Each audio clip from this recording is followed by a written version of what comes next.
अपने दिन की कीजिए शुरुआत अध्यात्म के साथ। देखिए धर्म गंगा कार्यक्रम प्रत्येक दिन सुबह 9 बजे नए एपिसोड में नई जानकारी और प्रसंगों के साथ होंगी अध्यात्म की बात। पेश है धर्म गंगा कार्यक्रम। नमस्कार, सुप्रभात, जय श्री राधे। मैं दिलजीत फिर एक बार आपके साथ उपस्थित हूँ धर्मगंगा कार्यक्रम में।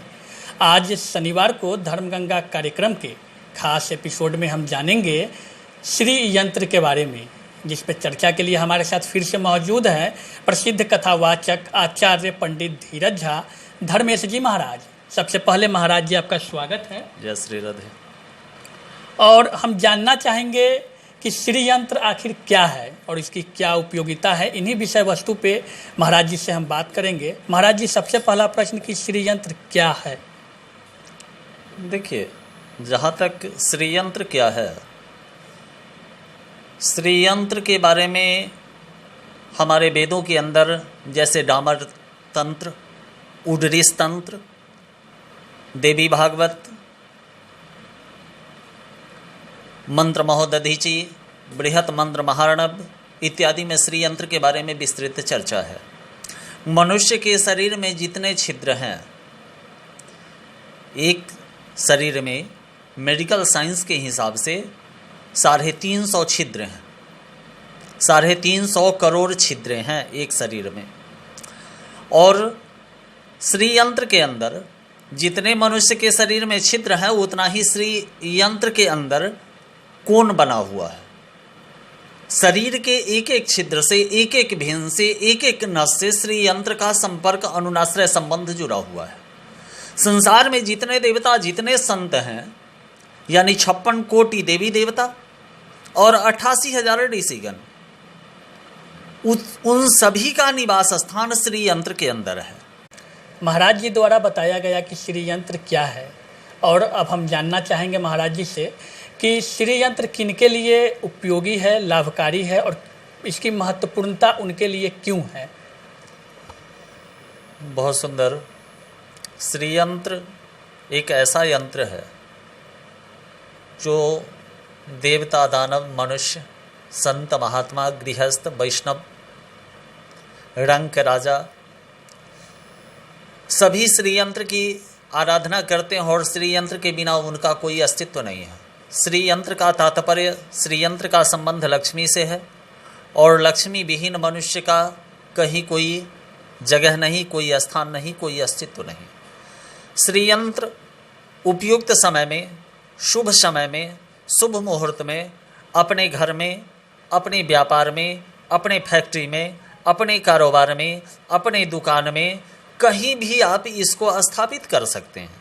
क्योंकि श्री यंत्र के बारे में मैं विस्तृत इसलिए बता रहा हूँ क्योंकि लक्ष्मी की आवश्यकता हर किसी को है। अगर कोई संत है तो उन्हें भी लक्ष्मी चाहिए ताकि सनातन धर्म का प्रचार प्रसार होता रहे। अगर कोई गृहस्थ है तो उन्हें भी लक्ष्मी की कृपा चाहिए ताकि गृहस्थ आश्रम की व्यवस्था चलती रहे। कोई भी कारोबार कर रहे हैं, कार्य करते करते अगर निराश होकर, थक हार कर बैठ जाते हैं, कोई रास्ता नहीं दिख रहा है, तो उस जगह पे एकमात्र आशा का किरण श्री यंत्र ही दिखता है। ऐसा हमारे शास्त्रों में वर्णित है। मैं कोई उसका विज्ञापन और प्रचार नहीं कर रहा हूँ। श्री यंत्र की आराधना हर किसी को करनी चाहिए। 8 लक्ष्मी का निवास उसके अंदर है, संसार के सभी देवी देवताओं का निवास स्थान उसके अंदर है।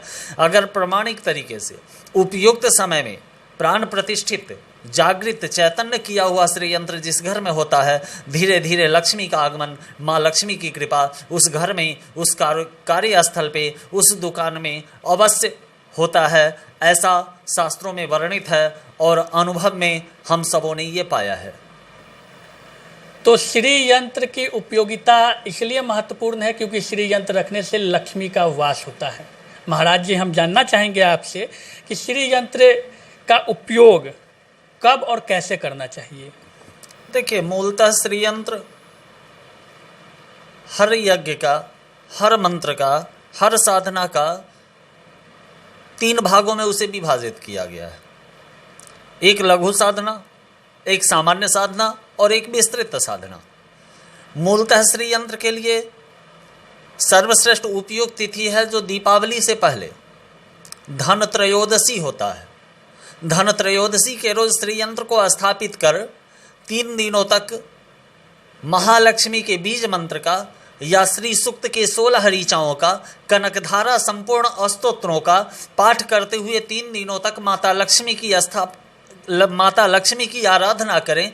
उस यंत्र को चैतन्य जागृत और जीवंत करें और तत्पश्चात दीपावली की मध्य रात्रि में लक्ष्मी के सामने श्री यंत्र को स्थापित कर उसका पूजन करें और पूजन के पश्चात अपने धन क्षेत्र में, अपने व्यापार क्षेत्र में, अपने कार्यालय में, अपने ऑफिस में या अपने गृहस्थाश्रम के घर में उसको स्थापित करें और प्रत्येक दिन जैसे सभी देवी देवताओं का पूजन करते हैं वैसे पूजन करें और 108 बार लक्ष्मी के बीज मंत्र का या लक्ष्मी के वैदिक मंत्रों का जप करते हुए अगर आप माँ की आराधना करते हैं तो माता लक्ष्मी की कृपा अवश्य आपको प्राप्त होगी।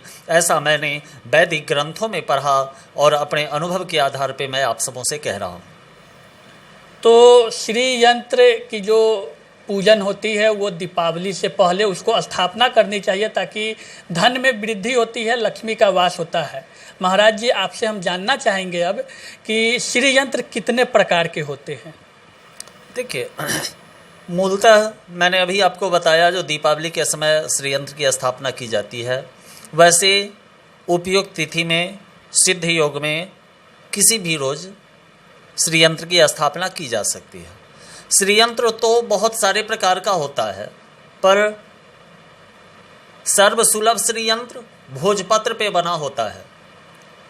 जो विद्वान तंत्र साधक हमारे ग्रंथों के ज्ञाता जो होते हैं उनके द्वारा केसर से भोजपत्र के ऊपर श्री यंत्र का निर्माण कर उसको प्राण प्रतिष्ठा चैतन्य जागृत किया जाता है। उसके बाद तांबा और पीतल का होता है, उसके बाद अष्टधातु का होता है, उसके बाद पारद और स्फटिक का श्री यंत्र आज के कलिकाल में श्रेष्ठ होता है। श्री यंत्र की आराधना से घर, परिवार, गृहस्थ आश्रम, व्यापार, फैक्ट्री या किसी भी क्षेत्र में ऐसा नहीं है जो श्री यंत्र सिर्फ लक्ष्मी के साधक को ही के लिए श्री यंत्र आवश्यक है। जो सरस्वती के उपासक हैं, जो विद्या अध्ययन करना चाहते हैं, वह भी अगर श्री यंत्र की आराधना करते हैं तो क्योंकि सभी देवी देवताओं का उसके अंदर निवास स्थान है। श्री यंत्र का प्रत्येक दिन अपने कार्य को प्रारंभ करने से पहले अगर आप दर्शन करते हैं, बड़े श्री यंत्र को घर में स्थापित करते हैं, छोटे से तांबे पे या पीतल पे बने श्री यंत्र को अपने पॉकेट में रखते हैं, उनका दर्शन करते हैं, तो भी आपके जीवन में धीरे धीरे लक्ष्मी की कृपा का आगमन होता है। प्रत्येक दिन श्री यंत्र का दर्शन पूजन अवश्य करना चाहिए। पारद या स्फटिक की जो शिवलिंग श्री यंत्र आप स्थापित करेंगे तो चांदी की कटोरी या पीतल की कटोरी या तांबे की कटोरी या सामान्य कटोरी लेकर सफ़ेद चावल को हल्दी और केसर में रंग कर उसमें डाल दें और उसके अंदर एक चांदी का सिक्का, और चांदी का सिक्का नहीं हो तो एक सामान्य सिक्का 8 फूल वाला लौंग उसके अंदर डाल दें और डालकर उसकी आराधना करने से आपके घर में आपके जीवन में अन्न धन संपदा की हमेशा बरसात होती रहेगी, माता लक्ष्मी की कृपा बनी रहेगी और आपके जीवन के दुर्भाग्यों का शमन होता रहेगा। श्री यंत्र की बहुत महिमा हमारे वैदिक ग्रंथों में बताया गया है, पर मूल जो उपयोगी विषय है मैं आपके सामने रख रहा हूँ। तो श्री यंत्र की आराधना करने से माँ लक्ष्मी की कृपा के साथ साथ माँ सरस्वती की भी कृपा बरसती है। जैसा कि महाराज जी ने बताया कि श्री यंत्र में 56 कोटि देवी देवताओं का वास होता है, जिस कारण यह काफ़ी लाभकारी माना जाता है। आप बने रहें हमारे साथ धर्मगंगा कार्यक्रम में, और भी नए प्रसंगों के साथ आपके समक्ष में उपस्थित रहूँगा हर सुबह 9 बजे। तब तक के लिए नमस्कार।